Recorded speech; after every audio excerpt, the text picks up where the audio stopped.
Welcome to the Reality Revolution. I'm your host, Brian Scott. Today's episode is going to talk about egregores. If you have followed my channel, I have dedicated several episodes to a concept that's discussed in the book Reality Transurfing by Vadim Zeland called pendulums. In recent events, we've seen actual pendulums affecting the world in a very dramatic way. In Transurfing, Vadim Zeland, the Russian writer, describes pendulums as an integral phenomenon within reality creation where multiple people and their thoughts create a sort of structure. A group of people united by a common goal, or material objects, or buildings, or even furniture or technology. A very good example is political parties, or governments, or states. And so a sort of independent third structure forms, an energetic structure, when people think in the same way. And as a result, the parameters of their thought energy are identical, and their thought energy unites into a single current. When this happens, as if in the middle of an entire ocean of energy, a separate, independent energy information structure is created, which Zeland refers to as an energy pendulum. This structure begins to live its own life and subjugate to its laws the very people who created it. Zeland does not try to answer whether or not these pendulums are conscious, but tries to explain how to avoid pendulums, that in many cases they can't be destroyed, and that you can give energy to a pendulum even when you're opposing it. So when you are against something, you're still giving energy to the pendulum. It takes the energy either as opposition or in favor. Over time, the transurfing community has sort of come to the realization that all pendulums are not bad, that pendulums can be good or bad. The original transurfing community that came out of the book looked at pendulums as this dark, terrible thing.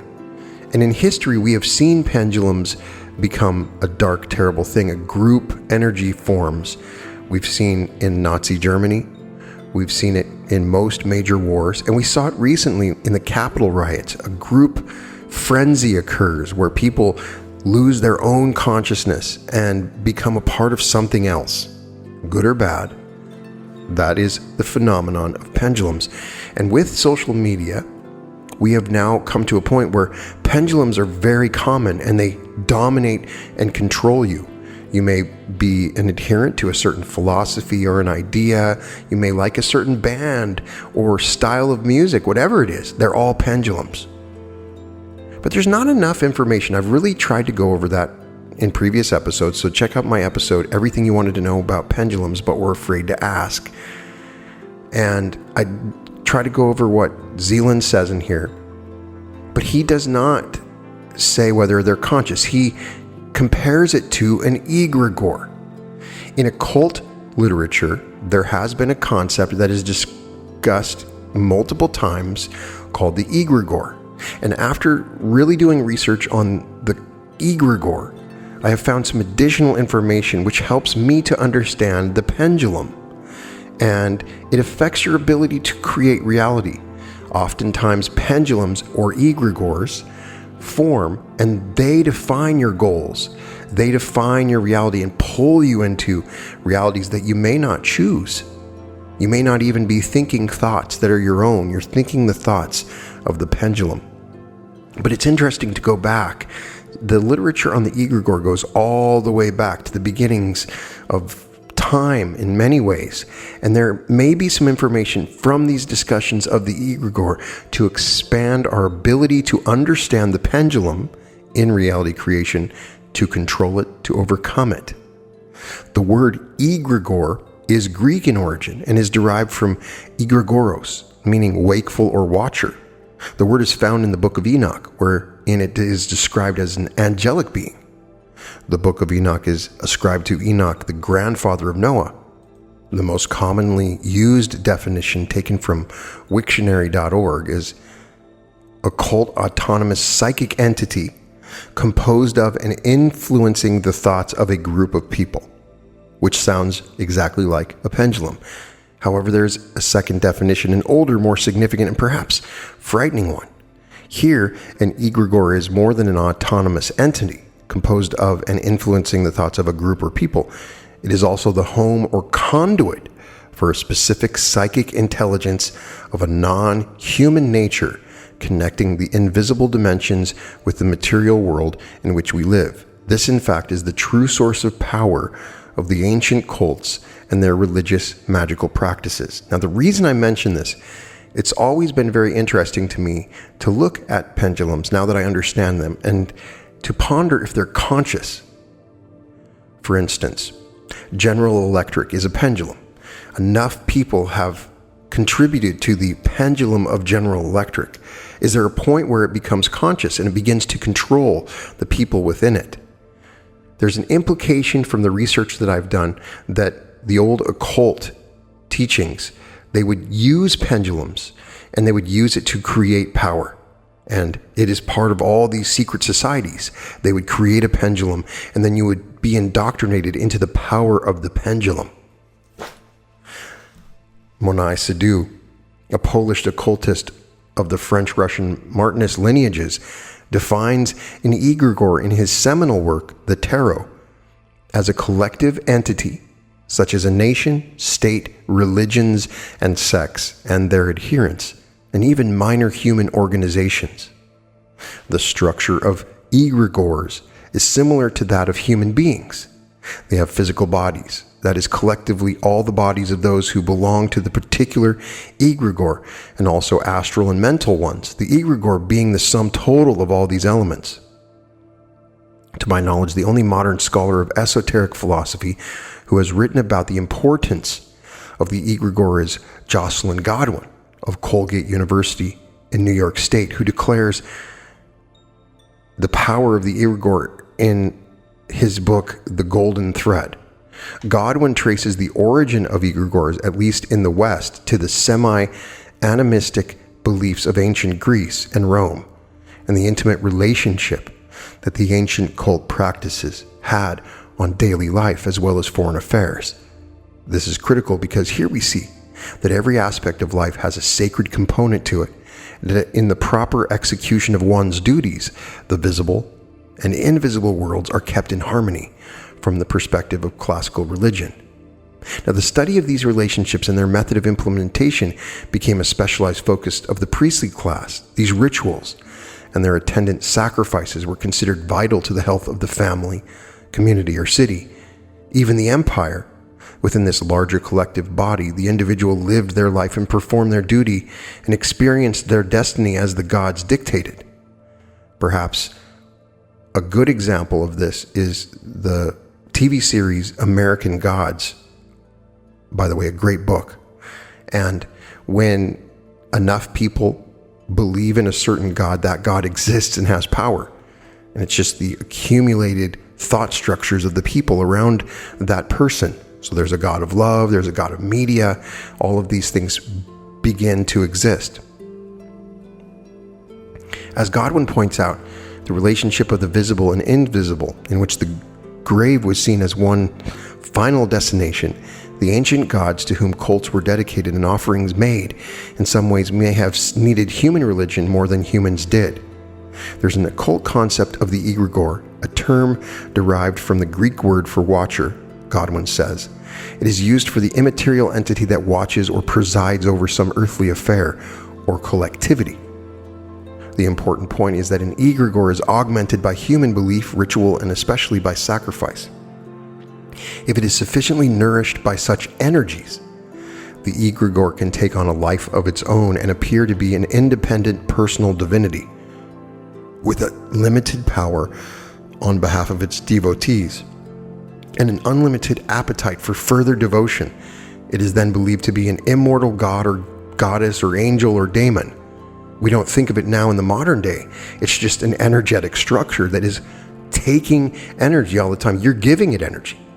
That's what it wants. It will do anything it can take to take energy. If you read the Transurfing literature, that's why you're fearful. The fear energy can be used. All types of energy can be used. And the pendulum doesn't care. There's no morality to it. It will use your energy. Egregores were formed to watch over city-states in the old occult literature. The Republic and the Empire itself were supposedly guided by egregores. As long as offerings and devotion continued, the prosperity and well-being of the city or empire was thought to be assured. However, if new cults came into being and the energies of worship were directed elsewhere, the agreement would be broken and the egregore would cease to support the land and its people, simply because it would die off. Esoterically, this can be seen as the reason for the collapse of the Roman Empire. Maybe that was just a very powerful pendulum that lost its power. When its old gods and goddesses were no longer sustained by the people, they in turn could no longer support Rome or its territories. In short, the spiritual death of the Roman Empire can be seen in what Godwin terms the natural tolerance of polytheism. By accepting new religious practices, they did not challenge the government authority. A slow draining of energy from the traditional cults and their attendant egregores began. The real death stroke lay in the nature of these new religions. They formed new pendulums, essentially. It was easier for us to understand these entities in the past because they were often referred to as gods. So it would be easier to praise a god. Now we praise Apple. Is Apple the same egregore? When we praise whatever it is, and when we add that level of energy, which we do with social media when we pick up our phone for whatever it is. So the rise and fall of nations is intimately bound up with their relations with their gods, and that these are real entities. Even though they are not the eternal, all-powerful beings they're reputed to be, they're just completely dependent on energy that we give them. So we may have seen what appeared to be the power of gods, but really it wasn't. So what is the impact of the egregore on the individual destiny and free will? What does it all mean?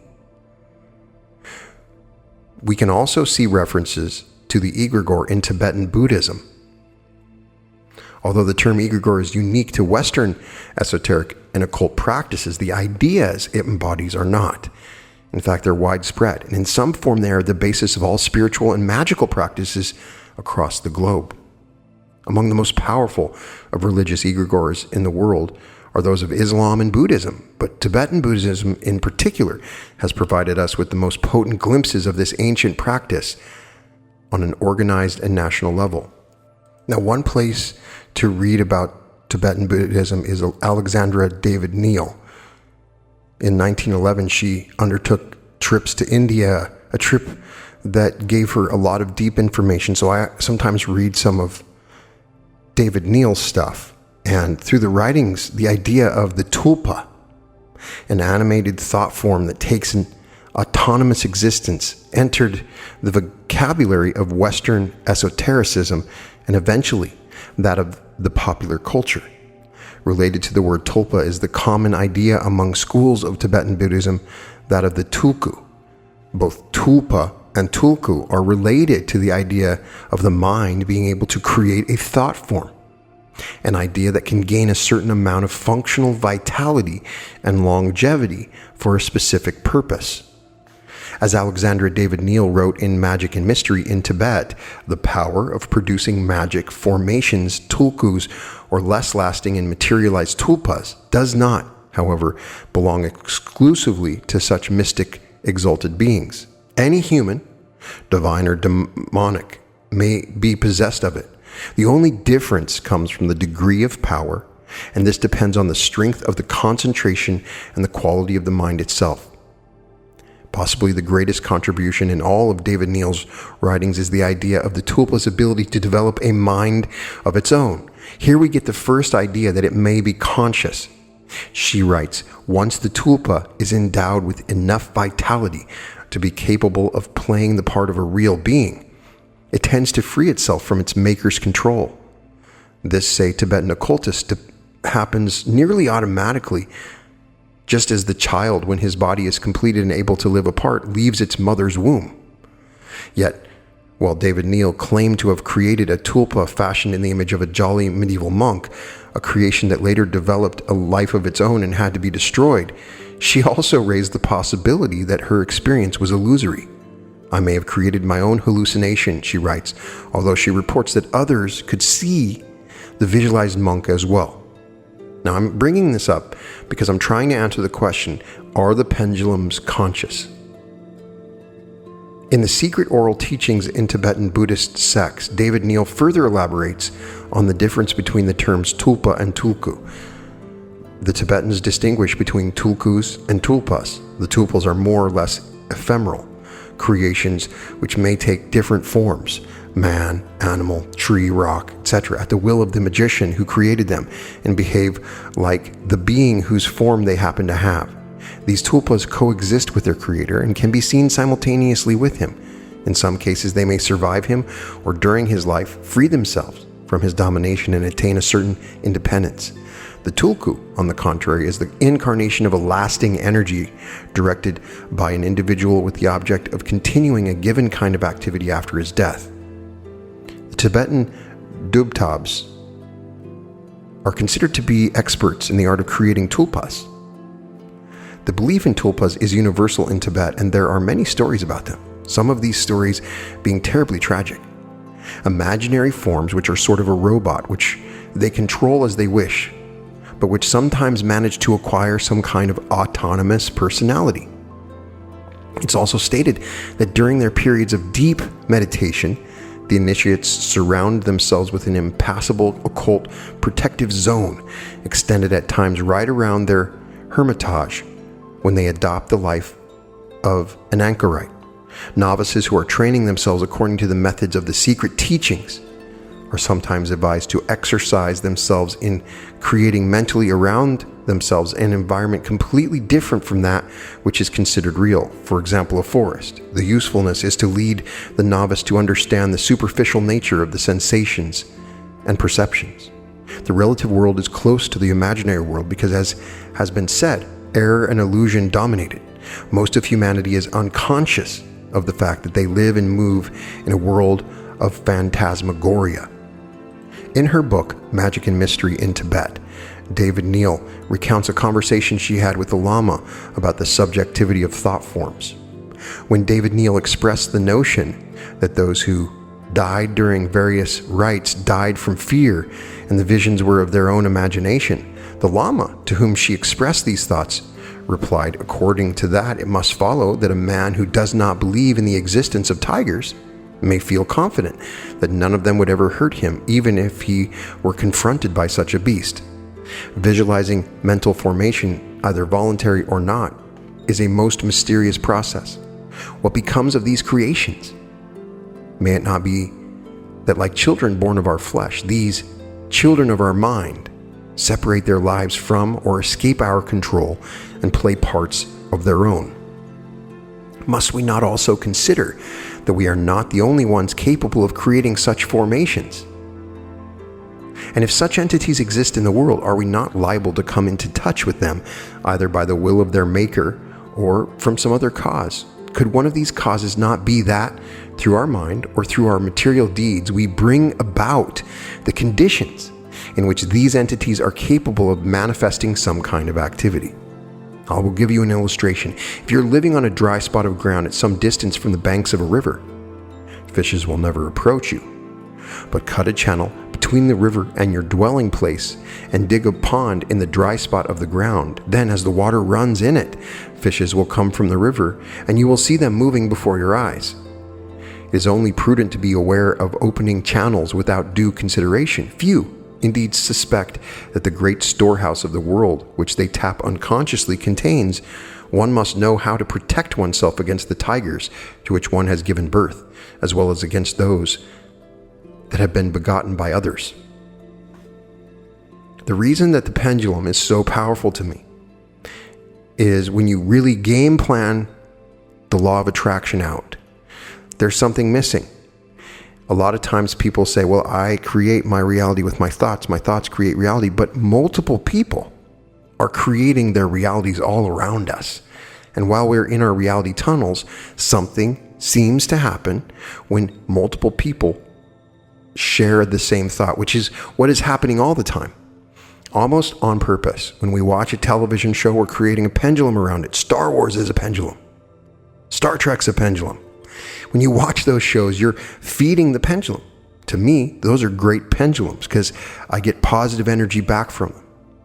But they are still pendulums, and this process helps to create the reality around us in a shared reality utilizing these pendulums. Understanding these pendulums is important. It's interesting, in my interview with Frederick Dotson and also my interview with Amish Patel, they both referred to them as waves that take over, which is one example. Another interesting place where I found the egregore on the opposite side of the equation is the Hermetic Order of the Golden Dawn. It appears that the Golden Dawn created an egregore as a part of its initiation process, and it is the way that old secret society, which was made up of a variety of people in the past in different schools, a sort of secret society that utilized magical knowledge.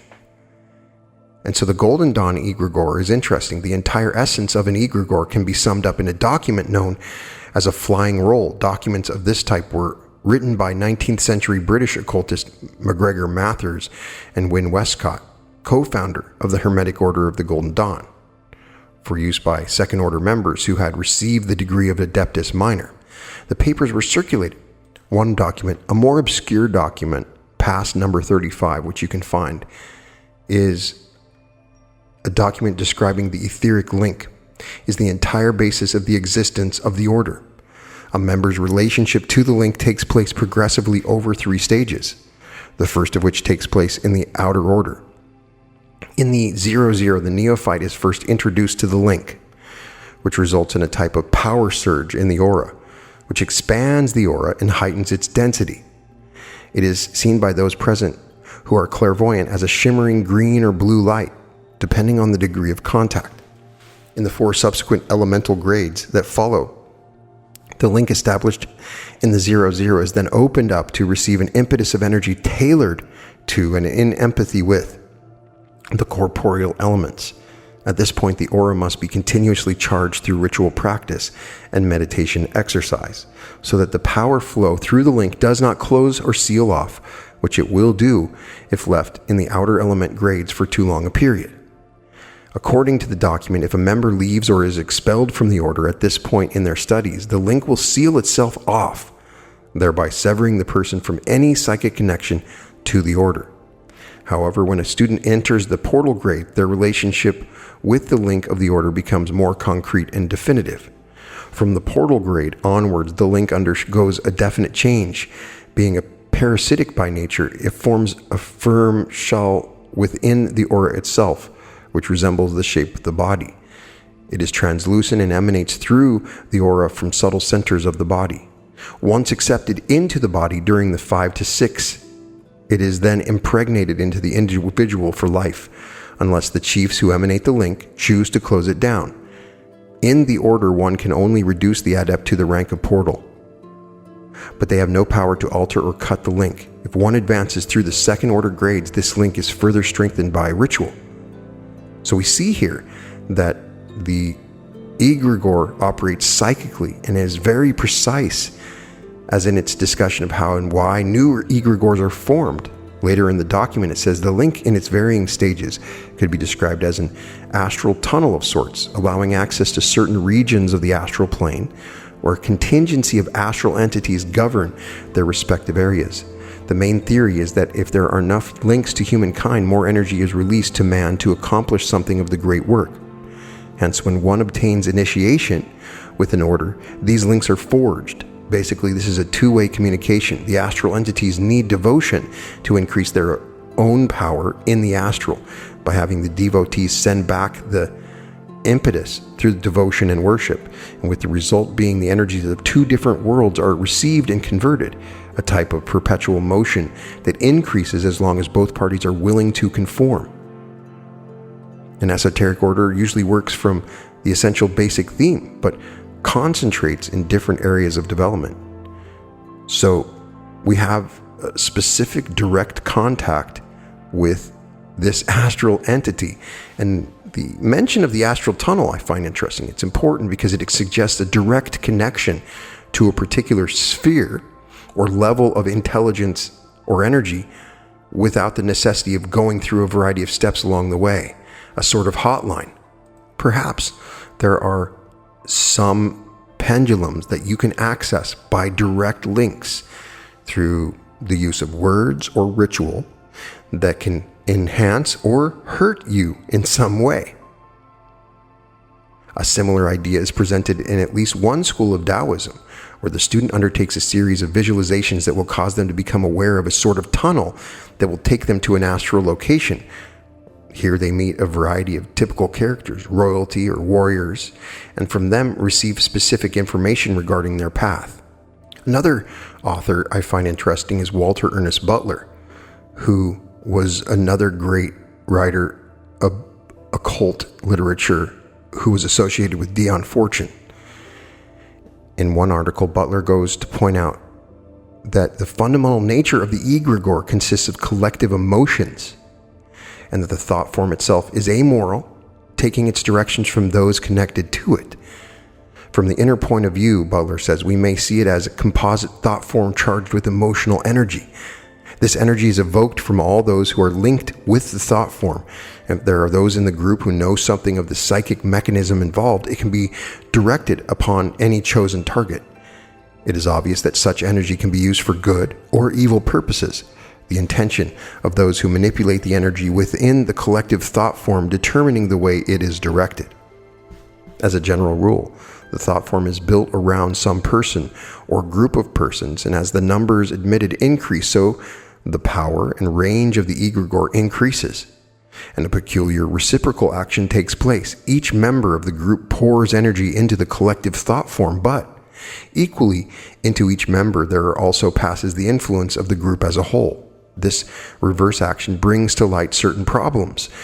It is increasingly apparent to those outside the group that any member of it is being influenced to some degree by the pressure of the collective thinking of all linked with it. And unless care is taken, the power of independent thought may be reduced, as we have seen, for instance, with the Capitol riot. For many people, this is something they actually seek.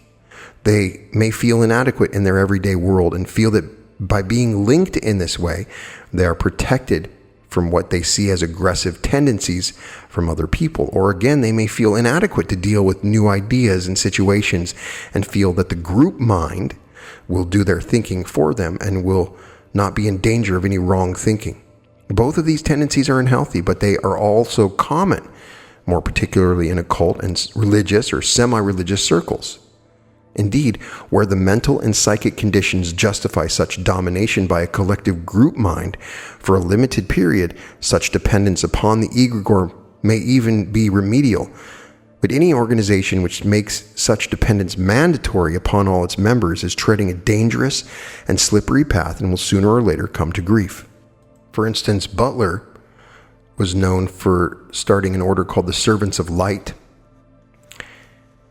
and claimed to have created their own egregore, and also explained that our egregore is contacted on the inner planes and on the outer levels. It is linked with and draws its power and authority from the Western tradition. It is loosely knit egregore, which gives its flexibility, and because of these loose connections to other traditions, it has much to give those who enter upon its course in the spirit of those who desire to know in order to serve.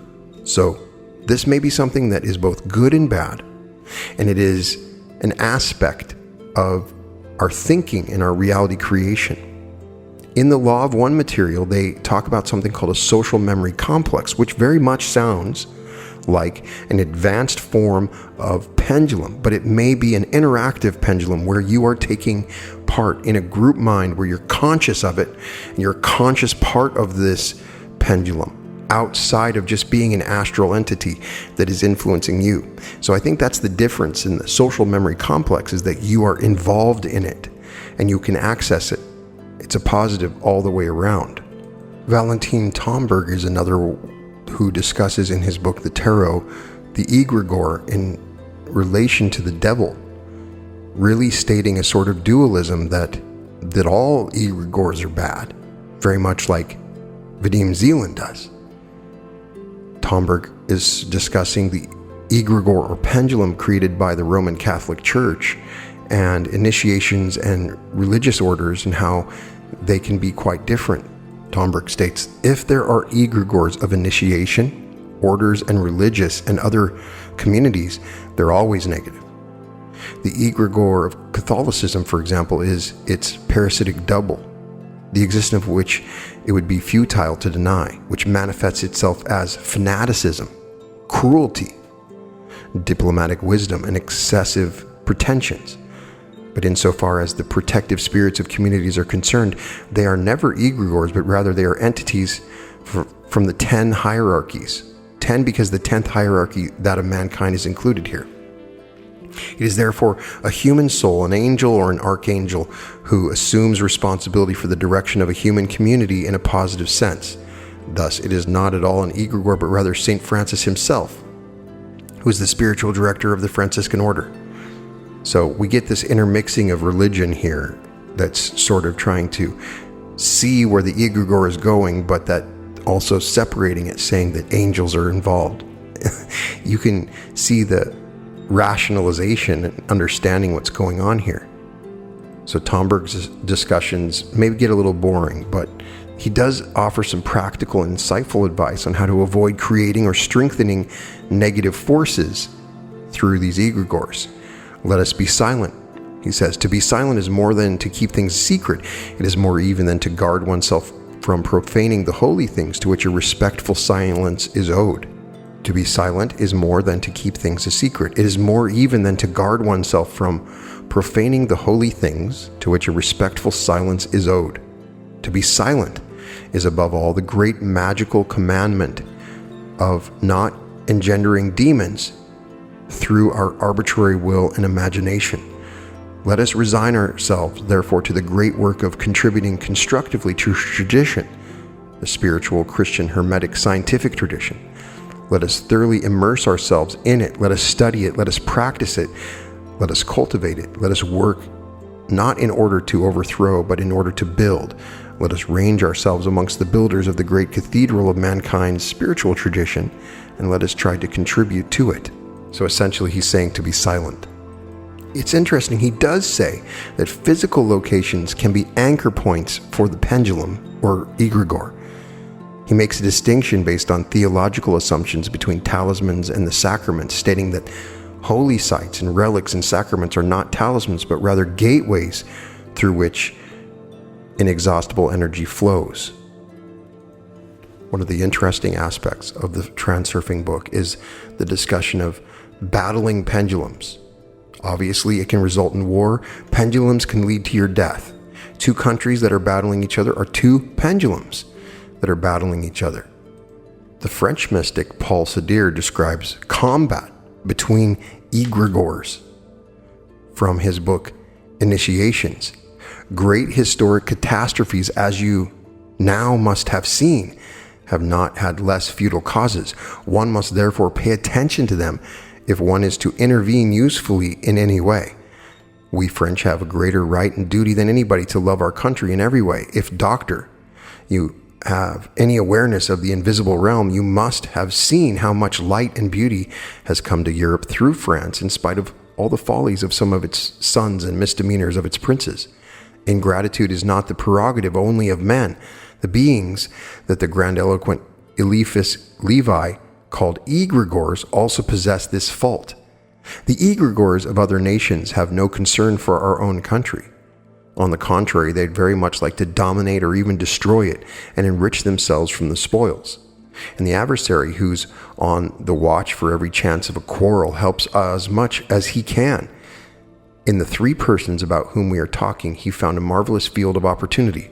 All three had neither country nor religion. Their God was just themselves, and the invisible forces sought to profit from the egotistic passion of these three, who held in their hands the most powerful levers of social life to bring down our country. Another interesting researched side note is trying to look into politics and egregores. And this theme was discussed in Politics and the Occult, the Left, the Right, and the Radically Unseen by Gary Lachman. As Gary Lachman points out in his brief foray into the world of egregores, even if a spiritual force is not at work, there's a peculiar utilization of group consciousness that can take place for good or for ill. In this respect, Lachman quotes the Polish philosopher, linguist, and poet Jean Gebauer and his magical structure of consciousness, made up of an interconnectedness of all living beings and specific expressions of group consciousness.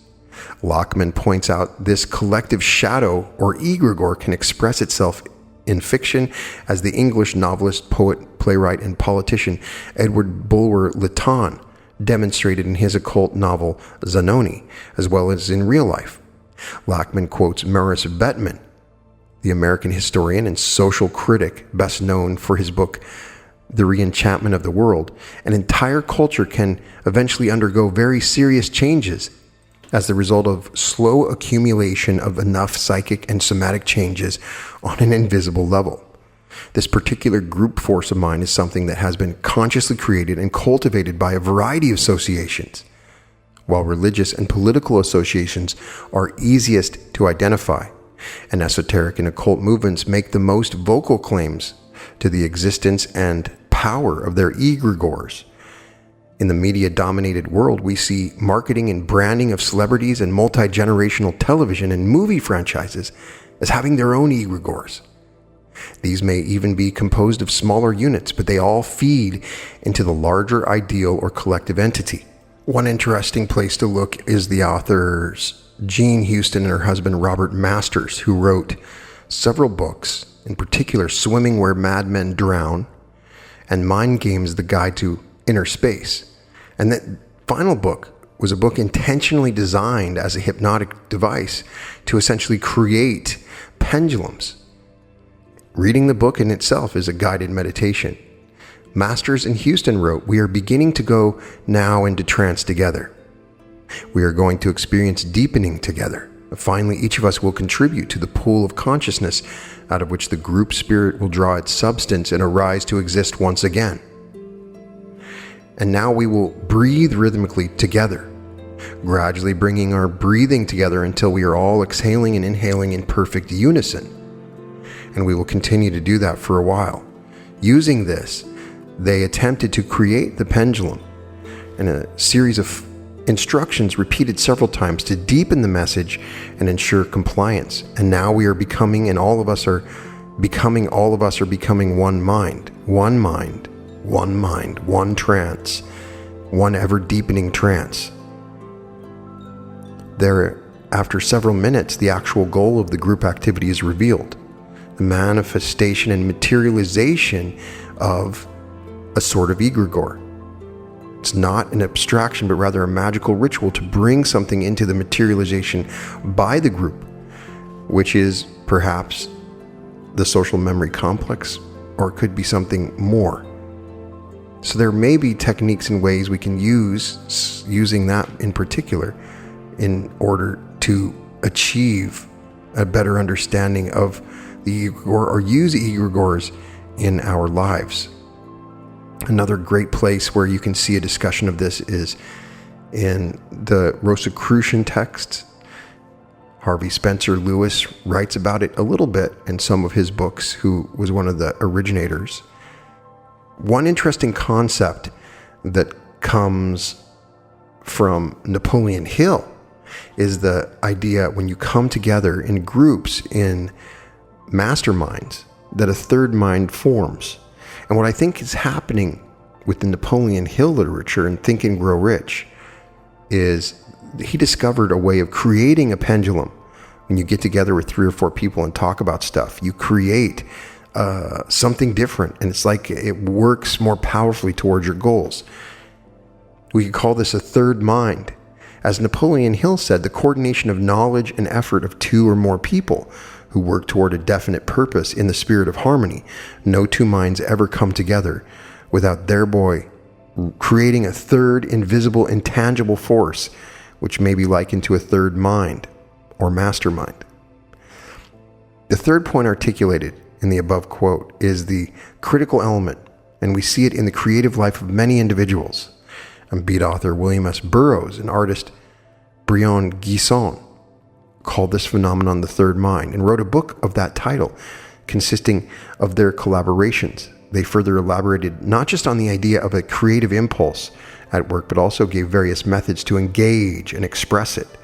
Burroughs himself typified the notion of an established anti-establishment character, like many representatives of the best hippie and general countercultural generational movements.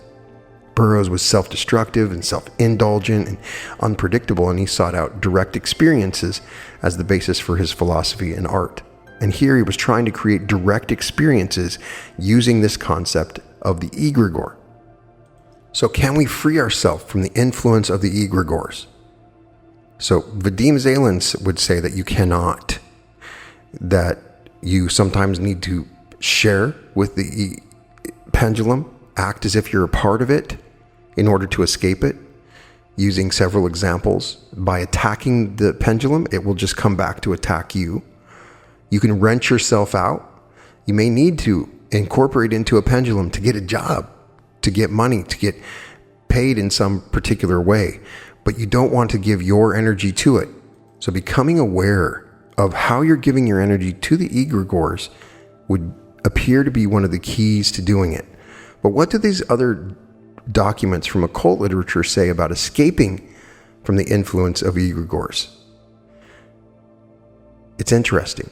I would say that motions are the food of egregores, as well as what direct and define our actions. Whatever we love the most is where we will find the greatest concentration of our life energy, our magical force. And with it, the egregores we are in communion with. If you're giving your love to a pendulum, become aware of it.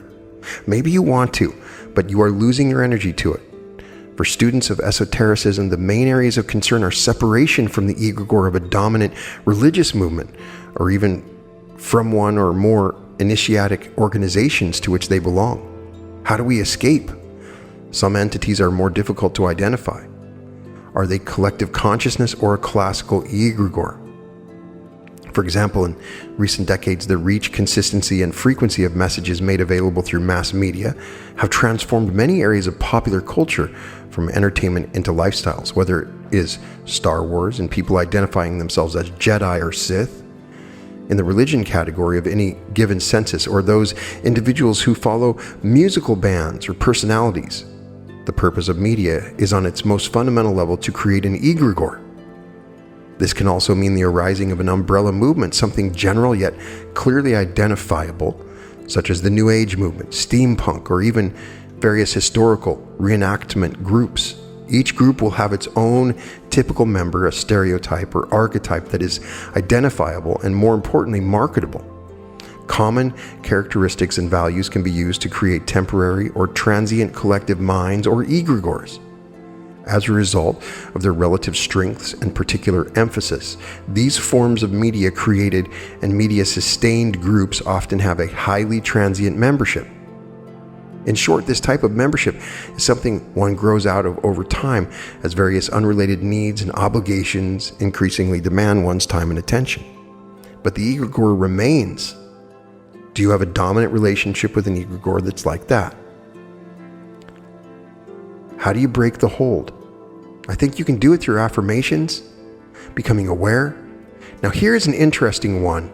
The author of Meditations on the Tarot gives a somewhat peculiar, almost simplistic method of freeing oneself from the influence of an egregore.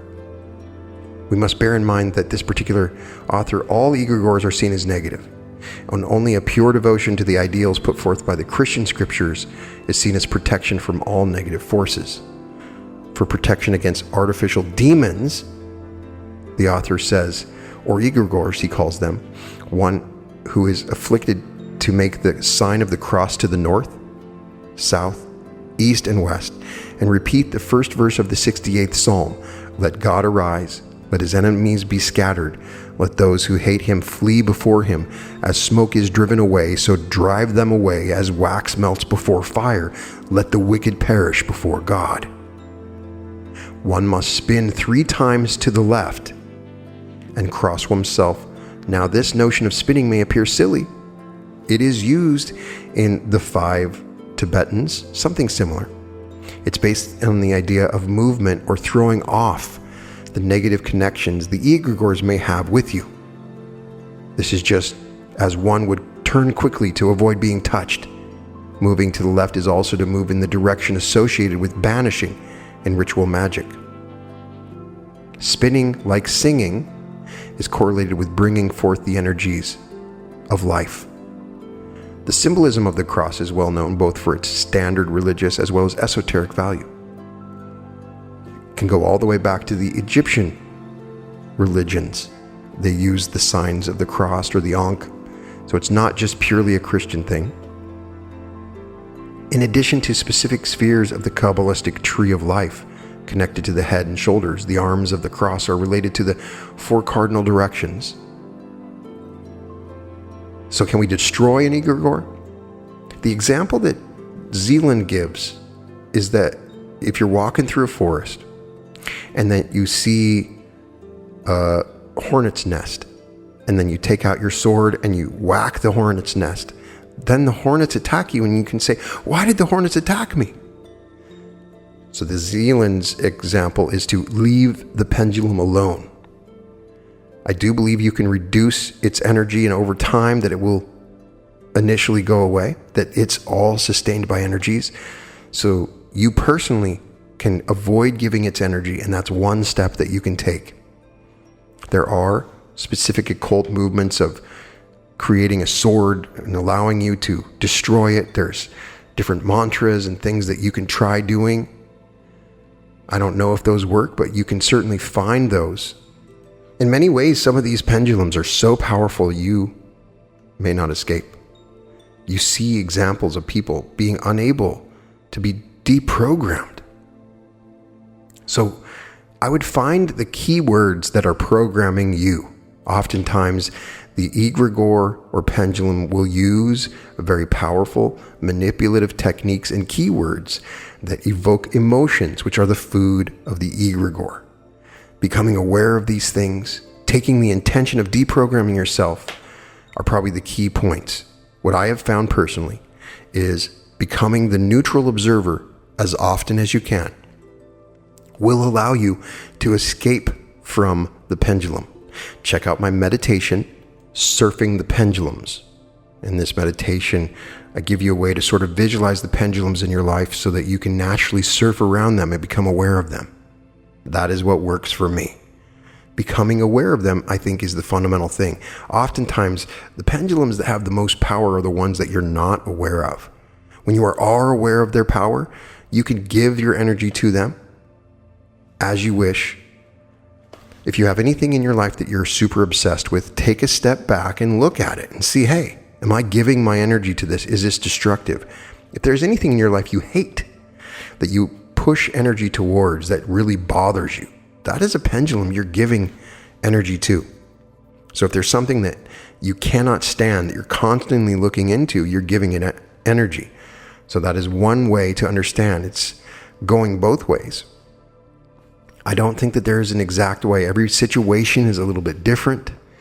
And I would only say that you want to just meld yourself into the pendulum as best you can and escape from it, but be constantly aware of the power of the pendulum, and especially if it's taking away your free will. If it's taking away your free will and you wake up in the morning and you've realized that you've stormed the Capitol and you have no idea why, then you know the pendulum took over. And so I see pendulum egregore zombies where they have no individualized thoughts of their own. I can see it in their eyes. I've been in group situations where I can see people that are literally not there. The group mind has taken over. Another interesting aspect is the pendulum vampire or the egregore vampire. I think some comedians and actors have figured out that you can get energy from the group. We've seen this in a number of different episodes I've done. I've talked about it with Brant Tobler, the very funny comedian, and Amish Patel. So check out those interviews. But we've seen this throughout history. There are people that just become addicted to the group. We've seen it with presidents that need to always be speaking. When they do, they get a big jolt of energy from the group. When you've reached a certain point where you need to be in group situations and you're pulling the energy, you may be beyond the pendulum and actually just taking the energy from the pendulum. I think there are a few people that are like that. You may know some people that they don't really give energy to the group or the pendulum or the egregore, but they take from it. And I think that there may be ways for you to become aware of your energy where you can take energy from groups. So you can create a pendulum as well. You can create an egregore. Now that you know some of these ideas, you can create one that's positive, that has a powerful way of providing energy to you in a positive way. The reality revolution is a pendulum. And I hope and continue to hope that it continues to be a pendulum that gives freely of a loving energy that doesn't take it from you. That is at least my intention. The pendulum can become its own thing. One of the funniest things in the world is how reality transurfing became its own pendulum, not even following its teachings. If you watch what happened to transurfing after it sort of evolved on Facebook, it became its own pendulum. And the way the groups formed and reformed and changed and people battled and weird stuff happened is one of the funniest things, completely ignoring its own teachings on how pendulums work. Everything is a pendulum. We cannot escape from them. But becoming aware of them is key. And I think these old teachings on egregores give us a little bit more idea of what's going on. But really, it's very limited, and we're still learning about it. The conclusion I would have from what we talked about at the beginning is that egregores can be conscious, and that egregores are pendulums that become conscious. There are pendulums that simply are energetic structures that take energy, that feed on energy, that are not conscious. But in many ways, they're just like they're in the womb, still feeding, but growing and alive. And eventually when they're given birth, they have power. And in our past, we may have suspected that there are gods, when in fact there are egregores that have been created by groups of people. When you're praying towards that angel or trying to call upon a certain entity, it could have been nothing more than an egregore. And what I'm fascinated too is the possibility that some people that are channeling are actually channeling pendulums. I suspect when Abraham is channeling, that Abraham is channeling a group egregore that is dedicated towards the law of attraction in some ways, that maybe comprises multiple conscious entities through the history of the world that are dedicated in that particular way. I've seen many different channelings that have the flavor of a sort of egregore coming through when they refer to we and us, that kind of thing. I really want to know what your opinions are. I want to learn from you. Have you encountered egregores in your life? Do you see them in action? How do you escape them? How do you utilize their energies? What do you do? Are they conscious? Please let me know. Put it in the comments. Everybody needs to learn about this. This is a key part of reality creation. You're creating reality in a world where a bunch of other gods are creating their reality at the same time. And they're so powerful, they create gods, unified gods that can control you on some level because you're not aware of it. Once you become aware of it, you become the natural, neutral observer that you are. Then these powers don't affect you, but you can create with them. You can use them. I would like to get your experiences with this particular concept. So check out my other episodes on pendulums, my meditation on pendulums, and just keep these things in mind. And the big question I ask when you learn about this stuff, the goals that you have set for yourself in your life, are they your goals? Are they the goals of a egregore or pendulum? I would love to know. When you look at it, a lot of people realize, this goal I've had all my life is just something that's been created by the pendulum. And so it's important to discuss this stuff because you may have something that you're really good at or you're meant to be doing that you've been sucked away from because the pendulum has its own ideas for you. So let me know what you think about egregores. Are they conscious? I'd love to get your opinion on this. In any case, all episodes of The Reality Revolution can be found at therealityrevolution.com. And welcome to the Reality Revolution.